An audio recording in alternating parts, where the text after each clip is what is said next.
I'm about to dance. I'm just like I said. When I said stop, don't move. When I say get it, I want all of y'all to go boogie. Hold it now. Boogie woogie. Mess around.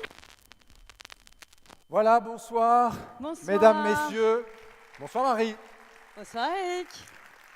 Ravi de vous accueillir pour cette 6e édition du Printemps des Fameuses dans une configuration un peu particulière. Vous pouvez constater que vous êtes peu nombreux, mais vous êtes un public trié sur le volet puisque vous êtes les invités de nos partenaires. Ce soir, c'est la soirée des partenaires. Alors tout le monde n'est pas encore arrivé, mais il y a un moment, il faut décider. Et on a décidé de démarrer cette soirée avec un peu de retard.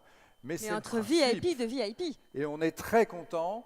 Une soirée qui va se dérouler en 3 temps. 1 heure qu'on va passer ensemble sur la question de l'égalité professionnelle. Et puis vous pouvez constater qu'autour de nous, il y a des appareils qu'on n'a pas l'habitude de voir dans ce contexte-là. C'est parce qu'à la suite de cette première séquence d'intervention, on a une soirée de gala.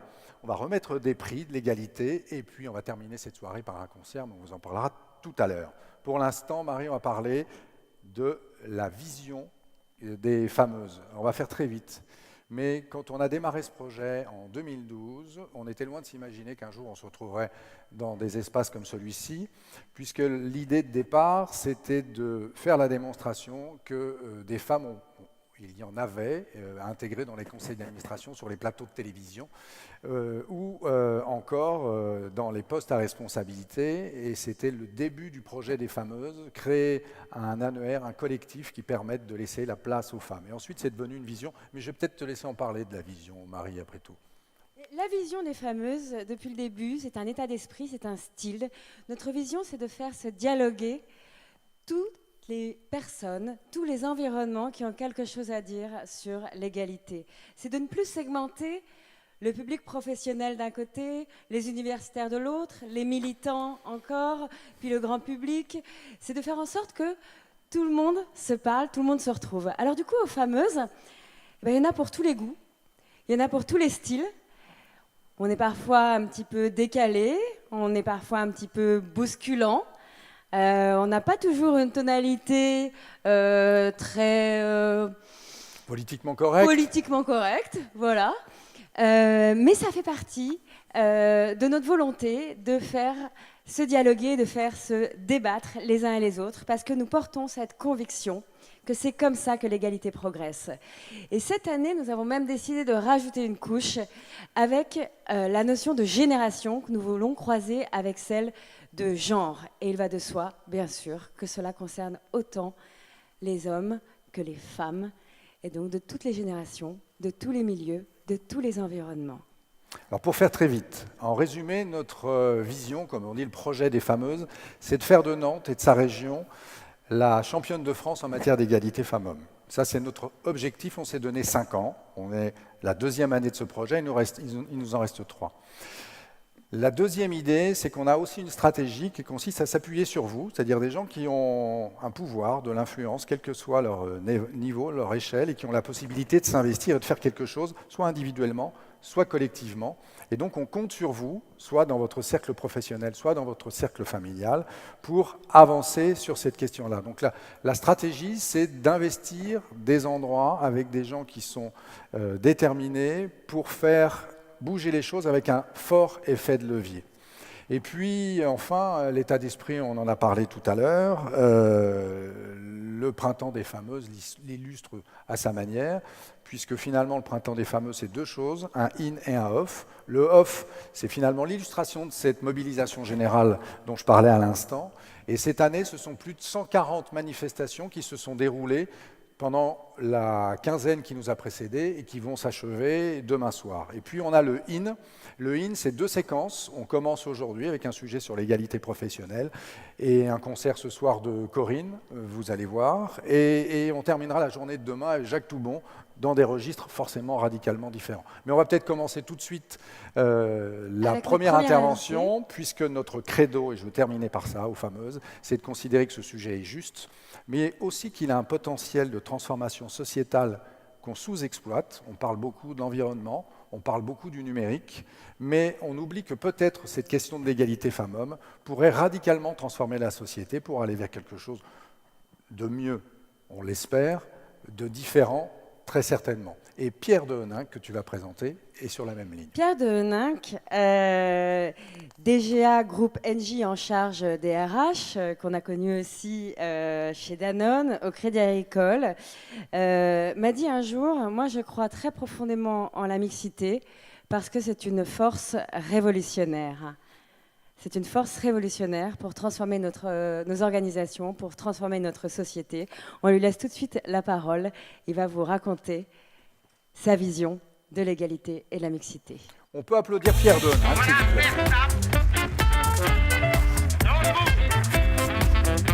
Voilà, on vous laisse les clés, maintenant à vous de jouer, Pierre.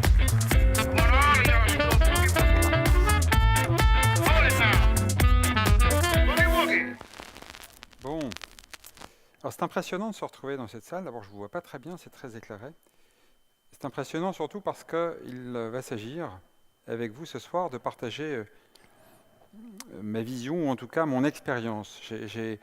Le thème qu'Éric et Marie m'ont demandé de traiter, c'est le potentiel de transformation de cette question un peu fondamentale, qui se trouve être à la fois l'inclusion, l'égalité de traitement. L'index qui est sorti récemment d'ailleurs montre encore combien nous avons une difficulté certaine à traiter et appréhender la question. Alors moi je me suis dit que ce soir j'allais partager mon parcours et mon expérience autour de cette question, de manière à vous dire combien je crois que ce thème est fondamental, essentiel, pas seulement parce que mon patron est une femme, Isabelle Cocher, qui dirige le groupe NJ, mais parce que tout au long de mon parcours, j'ai été confronté à un questionnement, à des situations, à des expériences qui m'ont régulièrement mis à l'envers, m'ont amené à m'interroger, à me remettre en cause. Alors, j'ai démarré ma carrière il y a maintenant très longtemps, un peu plus de 30 ans, au sein du groupe Danone. J'y ai passé un peu plus de 20 ans. Et mon premier patron était une femme. Alors j'étais très jeune, ça m'a paru absolument spontané pour m'apercevoir finalement assez vite qu'elle s'appelait Brigitte Beaufumé, elle était DRH d'une BU, d'une division chez Danone. Et je me suis assez vite aperçu que d'abord elle était atypique parce qu'elle était dirigeante et que c'était une femme. Simplement, c'était singulier dans la culture et dans l'organisation dans laquelle je venais d'entrer, sans pour autant que je prenne conscience finalement des causes ou du cadre qui participait à créer ce qui était perçu comme étant cette singularité. Elle était par ailleurs au COMEX de la branche auquel nous appartenions, la branche biscuit. C'était la seule femme. Et globalement, l'entreprise se comportait comme si tout ceci était normal. Ça fait maintenant un peu plus de 30 ans. Aujourd'hui, ce serait sans doute perçu comme étant non seulement atypique, mais inacceptable, parce que la façon dont mes collègues, ou ses collègues plutôt, et les patrons de l'équipe dirigeante interagissaient avec elle, finalement se comportaient dans le langage, dans le comportement, parfois les gestes sans doute. Tout ceci, encore une fois, est assez éloigné de ce que nous tolérerions aujourd'hui, même si tout ça se faisait à travers des hommes et des femmes d'éducation, de grands niveaux de responsabilité. Et il m'a fallu passer quelques mois, quelques années, pour finalement m'étonner de cette situation. Alors d'abord, la première situation dont je me suis étonné, elle a été relative à l'organisation du travail, au temps de travail. J'ai débattu pendant des années de savoir si les organisations étaient faites pour les femmes ou si elles étaient destinées pour les hommes. Alors est-ce qu'il y a des organisations pour les femmes et pour les hommes? Je ne sais pas, mais sur l'organisation du temps de travail, des réunions, le fait d'accepter de dîner chez soi le soir en famille, des questions super simples en réalité. Tout ceci a participé à me questionner pour, avec le temps, prendre conscience que les entreprises devaient fixer un cadre, devaient fixer des règles, pour les femmes certainement, mais aussi pour les hommes. C'est anecdotique, pour autant, ça participe à créer des conditions qui permettent ou pas l'accès à l'emploi et à l'emploi dirigeant de femmes, qui participent à contribuer à créer la bienveillance, qui permettent là aussi l'accueil, évidemment, mais aussi l'évolution, qui crée la confiance et qui permet à chacun de s'épanouir et de se développer dans un format finalement le plus profitable possible à l'organisation. Première étape de l'expérience. Ensuite, passé un certain temps, un grand temps d'ailleurs, dans des environnements plus industriels, en quittant le siège et en travaillant à la fois en usine. Là, j'ai été confronté dans ce cycle industriel, j'étais à la fois chef d'équipe et chef de secteur en production, confronté d'abord à des mondes d'hommes, et assez curieusement, la première singularité attachée à ceci s'est trouvée être liée aux questions d'accidents de travail. Les hommes, dans ce monde de campagne rurale dans lequel je travaillais, considéraient que finalement se blesser était normal, perdre un doigt était normal, parce que c'était être courageux, être engagé, être fort. Et d'ailleurs, c'est pour ça que ces travaux n'étaient pas possibles ou accessibles aux femmes. Il a fallu beaucoup de temps pour que dans mes équipes de production, nous ayons capacité à accueillir des femmes. On considérait que ça allait participer à faire dysfonctionner les lignes et que le travail que ne feraient pas les femmes devrait être fait par les hommes, y compris les organisations syndicales d'ailleurs, étaient opposées au fait d'accueillir des opératrices ou des techniciennes, parce que ça participait à déséquilibrer le travail, et puis ça ne permettait pas la même simplicité dans l'équipe, on ne pouvait pas faire de blagues inadaptées, dirions-nous aujourd'hui, mais enfin tout ça participait à changer le cadre et la communication. Là aussi, je me suis interrogé sur la façon dont on pouvait faire bouger cette culture, faire évoluer ceci, pas parce que j'imaginais à l'époque que ce serait plus efficace, mais parce qu'il me semblait singulier de ne pas diversifier ou différencier. Troisième, si je puis dire, étape, expérience, anecdote, ça a été beaucoup plus tard un cycle de formation auquel mes équipes m'ont poussé à participer, c'était fin août. Blandine Métayer, pour ceux qui la connaissent, avait monté un atelier, un one-woman show, disait-elle, ou dit-elle, je suis top, et elle avait monté un atelier, il y a un peu plus de 10 ans, pour les hommes et quelques femmes, qui permettait, dans un format d'apprentissage, où nous faisions du théâtre, donc de participer à mener ou à conduire ou à jouer des scénettes, et donc être confronté à la problématique des clichés, des représentations. Là encore, donc j'ai participé à ces 2 jours de programme, et il m'est arrivé où j'ai été amené à devoir jouer à la fois 2 scènes identiques. C'est un homme qui rentre à la maison et qui explique à sa femme une très bonne nouvelle, nous sommes mutés à Hong Kong, c'est magnifique, je suis promu. Et puis la même étape, je suis une femme, je joue la même chose et j'explique à mon mari. Alors quand j'étais homme, sans être préparé évidemment, c'est spontané, c'est de l'impro, je suis homme, je rentre à la maison, je dis chérie, j'ai une très bonne nouvelle, je joue. J'ai une très bonne nouvelle, nous sommes mutés à Hong Kong, c'est une très belle promotion, tu vas être super content, je t'emmène avec les enfants, ça va être magnifique. Et puis 15 minutes plus tard, je joue madame, et là je dis chérie, j'ai une question à te poser. Spontanément, je n'avais pas du tout élaboré, j'étais en impro, j'ai une question à te poser, accepterais-tu, penses-tu que ce serait bien pour nous, notre famille, pour toi? Et crac, je suis dans la spontanéité de accepterais-tu, veux-tu, est-ce que je peux décider, etc. Dans un format, et en fait dans cet exercice, un certain nombre d'entreprises ont joué ça ensuite. On s'est aperçu que globalement, c'était pas si facile d'abord de lutter contre les clichés. Je ne suis pas certain aujourd'hui d'ailleurs qu'il faille le faire.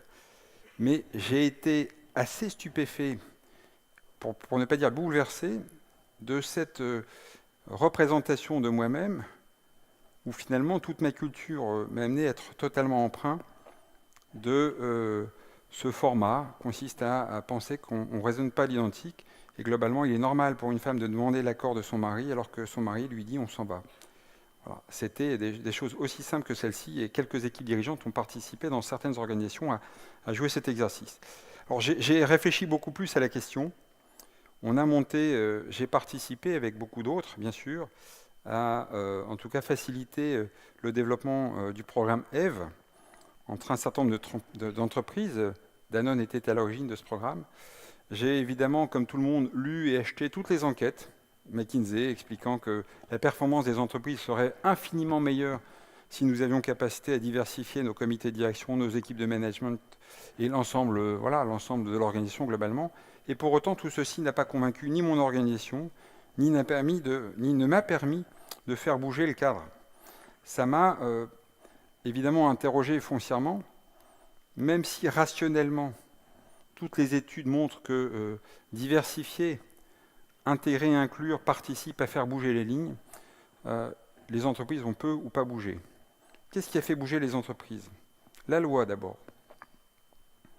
2, la représentation, et c'est le thème qui m'avait été proposé ce soir, de ce fameux potentiel de transformation. Si nous n'avons pas capacité à transformer nos organisations pour conduire les stratégies de nos entreprises, la transition zéro carbone pour Engie, si nous n'avons pas capacité à transformer les organisations, alors nous n'arriverons pas à délivrer notre stratégie.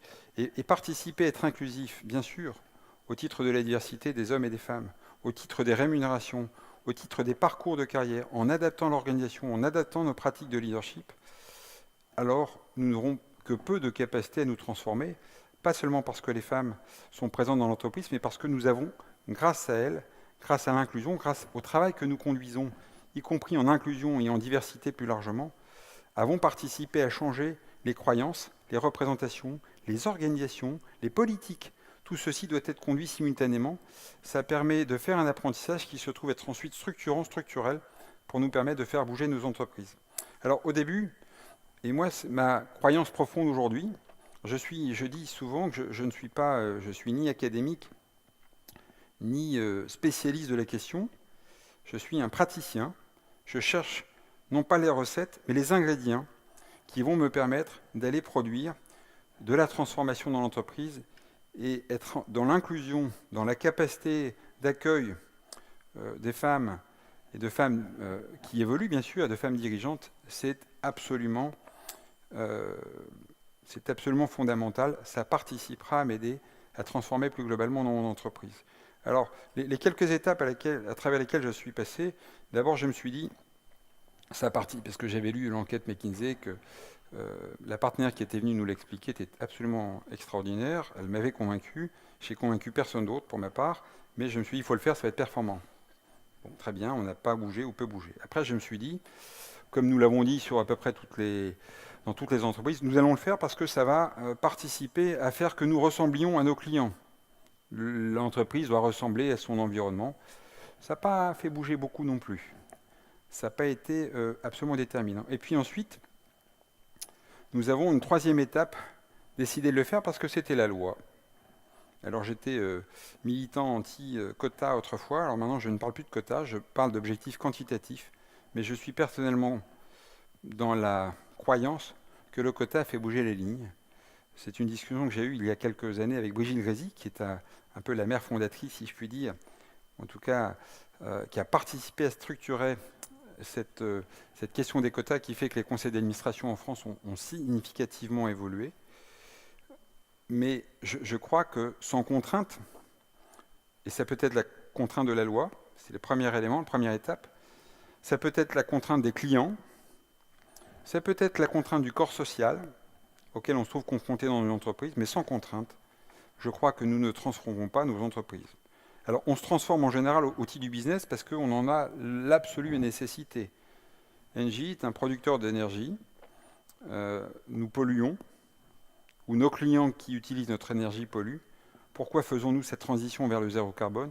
Parce que nous avons des contraintes. La contrainte, c'est de faire baisser, c'est d'être compliant avec la COP21 et de participer à réduire, voire à accéder au zéro carbone. C'est une contrainte. Pourquoi alors, en comparaison de la mise en œuvre de nos stratégies, accepterions-nous pas qu'il nous faille aussi des contraintes pour faire mouvement sur cette question?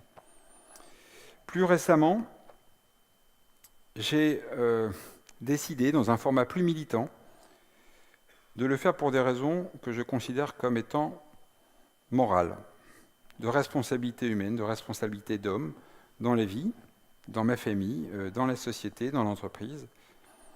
Pourquoi? Parce que j'ai été confronté au sexisme pas tout à fait ordinaire de vivre dans une entreprise où la dirigeante est une femme, première femme dirigeante d'un grand comité exécutif d'une grande entreprise française, un peu plus de 65 milliards de chiffre d'affaires. Et j'ai lu, et je lis depuis 2 ans et demi, tout ce qui se dit, tout ce qui s'écrit. C'est inouï. C'est absolument renversant, et ceci a participé à me faire devenir militant J'étais rationnellement attaché à cet objectif d'inclusion et de diversité et d'équilibre des genres dans l'entreprise. Là, je suis devenu parfois révolté et parfois et certainement militant. Un ou deux exemples. J'ai assuré l'intérim de la communication pendant quelques mois, avant que l'actuelle directrice de la communication nous rejoigne. Et donc j'ai rencontré des journalistes avec mes dirigeantes qui rejoignaient le groupe. Premier paragraphe. Isabelle Cocher arrive, plantée sur ses talons, tailleur blanc, chaussures noires, coiffure blabla. Le paragraphe précédent de l'article de la semaine précédente concernant notre principal concurrent n'a pas pris 20 lignes pour décrire la couleur du costume de monsieur le directeur général d'un grand concurrent, lui aussi logé à la Défense, n'a pas parlé de la couleur de ses chaussures, de sa coiffure, ni du nombre d'enfants de sa famille, ni même de sa situation privée, que sais-je, du lieu de passage de ses vacances. C'est inouï. Et tout ceci participe, dans l'organisation de notre entreprise, finalement à détourner, au sens de notre finalité, une partie de l'attention et de l'intérêt à la fois des journalistes et de beaucoup d'acteurs, des parties prenantes, sur une question qui est, de mon point de vue, inouïe, je serais tenté de dire, alors on n'est pas tout à fait privé ce soir, mais voire révoltante. C'est-à-dire que, finalement, le fait d'être une femme dirigeante d'une grande entreprise participe à faire que l'attention se détourne de ce qui est l'essentiel, la performance de l'entreprise, sa stratégie, ses initiatives, ses actions, vers simplement la caractéristique ou la description de ce qu'est la dirigeante ou la façon dont celle-ci est habillée. Inouï. Voilà. C'est ça qui m'a amené à penser que nous avions à agir. Je suis absolument ravi de participer à cette séquence ce soir et de dire combien cette question bougera si les uns et les autres nous levons, si nous nous comportons comme des militants, si nous considérons que cette cause est de notre responsabilité individuelle et collective, et si, quel que soit le rationnel ou les raisons pour lesquelles nous avons décidé de nous lever, nous le faisons tout simplement. Que ce soit pour des raisons associées à la performance, que ce soit pour des raisons associées à la moralité ou la responsabilité. Voilà, c'est notre responsabilité première. C'est fondamental parce que ceci, dès lors que nous aurons capacité à faire bouger les lignes, à faire bouger le cadre, à faire bouger les lois, eh bien, si nous avons capacité à accompagner ceci, nous aurons plus globalement la capacité aussi à faire bouger la société et à transformer nos entreprises et nos organisations. Voilà. Mon cri du cœur ce soir, levez-vous, engagez-vous, militez. Merci. Merci Pierre. Merci beaucoup.